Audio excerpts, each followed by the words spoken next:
আসসালামু আলাইকুম। আউযু বিল্লাহি মিনাশ শাইতানির রাজিম। বিসমিল্লাহির রহমানির রহিম। ইয়াকা না'বুদু ওয়া ইয়াকা নাস্তাইন।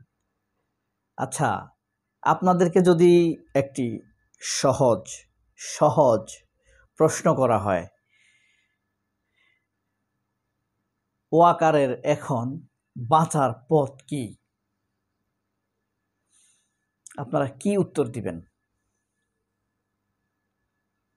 যদি আরেকটি প্রশ্ন করি, বাংলাদেশে যত টকশো হয়, যত উপস্থাপক বা উপস্থাপিকা আছে, এদের মধ্যে সবচাইতে অসৎ কে? বা কোন ২ জন বা কোন ৩ জন? কমেন্ট বক্সে দয়া করে লিখবেন। ওয়াকারের বাঁচার পথ হলো প্রতারণা, পালিয়ে যাওয়া। কারণ সে এত অপরাধ করেছে, আমাদের মতো পাবলিকদের সাথে এত বেশি প্রতারণা করেছে যে তাকে আর কেউ বিশ্বাস করবে না। কেউ বিশ্বাস করবে না। আমাদের টাকা খায়। সে কি তার বাবার টাকা দিয়ে ঘুরে? এই যে সেনাপ্রধান বানাইছে হাসিনার সেনাপ্রধান, খুনি হাসিনা, সে তার বাবার টাকায় ঘুরে? না, এগুলো আমাদের টাকা, আমাদের গাড়ি, আমাদের বাসা, তার বউয়ের লিপস্টিকের টাকাও আমাদের। তো সে আমাদের সাথে প্রতারণা করেছে, ড্যাম কেয়ার করেছে, I don't care the public, এটা এইভাবে কথা বলেছে হাসনাত আবদুল্লাহর সাথে। তারপরও আমি মনে করি তার ১ নাম্বার সুযোগটি আছে বাঁচার জন্য, সেটা হলো পালিয়ে যাওয়া। তার কি মামতো বোন না ফুফাতো বোন আছে না, হাসিনা খুনি, তার মতো পালিয়ে যাওয়া। আর নইলে জনতাই একে পিটিয়ে মেরে ফেলবে, গণপিটুনি খাবে।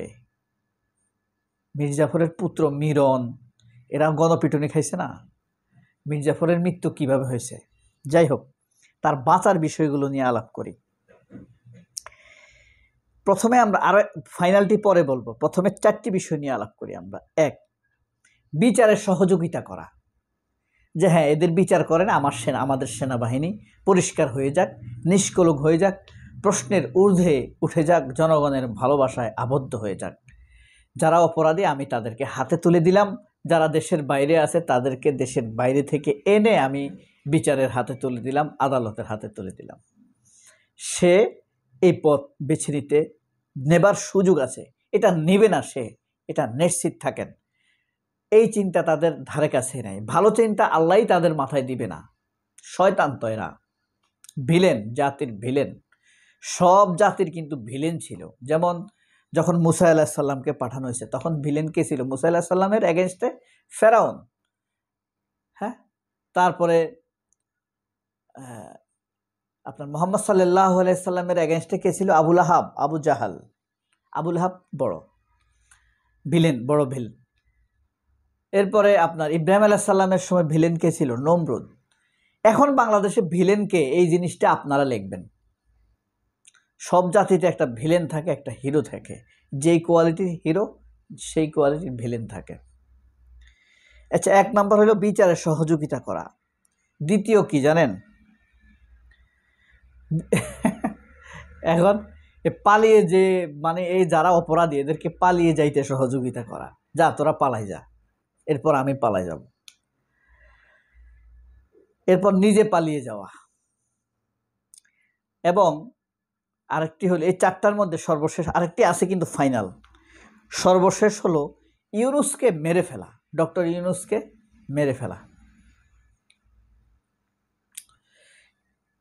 এটা বলছি কারণ ডিকটেটরের উত্তরসূরিরা, ফ্যাসিস্টরা এরকম মেরে ফেলে রাষ্ট্রনায়কদেরকে।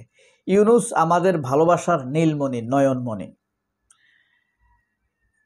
সে জনগণের পক্ষে আয়নাঘর দেখিয়েছে মানুষকে, আয়নাঘরের হোতাদের বিচারের মুখোমুখি করিয়েছে। এর চাইতে বড় আর কি হতে পারে?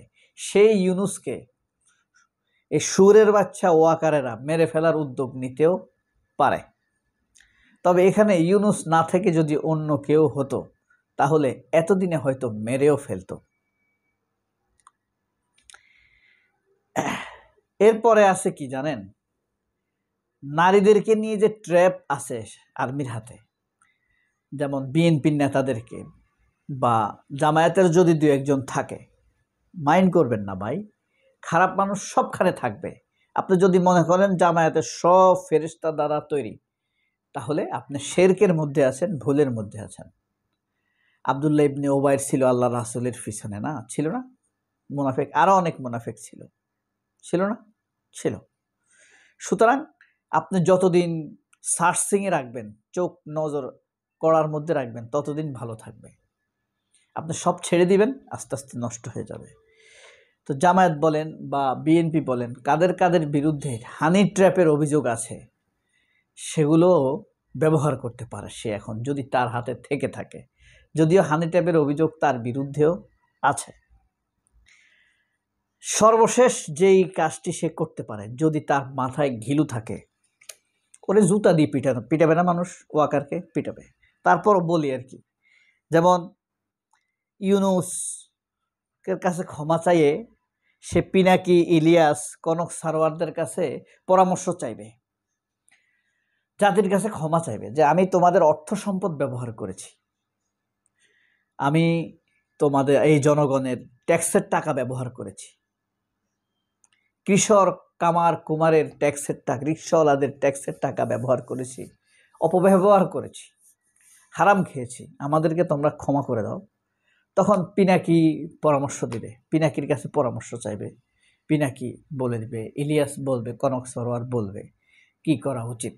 সেই অনুযায়ী যদি ওয়াকার কাজ করে, তাহলে তার একটা বাঁচার পথ আছে। আমি হয়তো আপনাদেরকে এই বক্তব্যটা, কথাগুলো স্যাটায়ার আকারে বলছি, হাসি খুশির আকারে বলছি, তবে এর বাইরে তার আর কোনো অ্যাক্টিভিটিস নেই।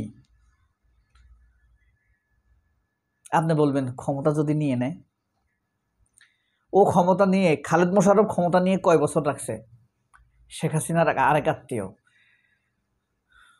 খন্দকার মোস্তাকের আগে নাকি পরে? পরে, খন্দকার মোস্তাকের পরে খালেদ মোশাররফ ক্ষমতা নিছে না আওয়ামী লীগের এক লোক, জিয়াউর রহমানকে বন্দি করে। সে 3 ঘন্টা ক্ষমতা রাখতে পারছে। ওয়াকার 30 মিনিট রাখতে পারবে কিনা সেটাই সন্দেহ আছে। 30 মিনিট রাখতে পারবে না। তখন এই বাংলাদেশের সব দেশপ্রেমিক ছাত্র জনতা, তরুণেরা সেনাবাহিনী হয়ে যাবে, তার পরিবারকে নিশ্চিহ্ন করে দিবে, আত্মীয় স্বজনকে খুঁজে খুঁজে বের করবে, যদি ভালো পথে না যায়। হাসি খুশিভাবে বক্তব্যগুলো বললেও এর বাইরে ওয়াকারের বাঁচার আর কোনো পথ নেই। মেরে ফেলা, মানুষ হত্যা করা, পালিয়ে যাওয়া, কাপুরুষতা, এইসবই তার পথ। আর একটি পথ, সেটি ক্ষমা চাওয়া, পরামর্শ নেওয়া দেশপ্রেমিকদের। খোমেনি হেসান আছে, আপনার ওই